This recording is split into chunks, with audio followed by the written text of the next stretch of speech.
আসসালামু আলাইকুম। রাত খুব সুন্দর একটি বিষয়। আসলে রাত প্রতিটা মানুষের লাইফে আসে। প্রতিটা মানুষই রাত উদযাপন করে। হয়তো কারো রাত সুন্দরভাবে কাটে, কারো রাত নানান সমস্যা, নানান কষ্টের মধ্যে কাটে। যারা আমরা বাড়িতে আছি, তারা তো আমরা রাতের খাবার খেয়ে সুন্দর ঘুমিয়ে পড়ছি।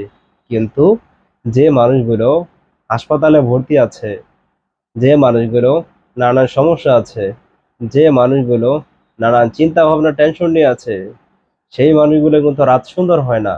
কারণ তাদের রাতটা নানান সমস্যার মতো, তাদের রাতটা চিন্তা এবং দুশ্চিন্তায় কেটে যায়। যে মানুষগুলো হাসপাতালে বেডে শুয়ে আছে, তাদের চোখে ঘুম আসে না। তাদের চিন্তা, তারা কখন সুস্থ হবে, তারা কখন সুস্থ হয়ে বাড়িতে ফিরে যাবে। আল্লাহ পাক আমাদের পৃথিবীতে পাঠাইছেন আল্লাহ পাকের ইবাদত করার জন্য।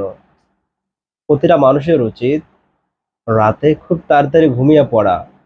উত্তম হচ্ছে গিয়া রাতে এশারের নামাজ পড়ে খাবার খেয়ে যত দ্রুত সম্ভব ঘুমিয়ে পড়া।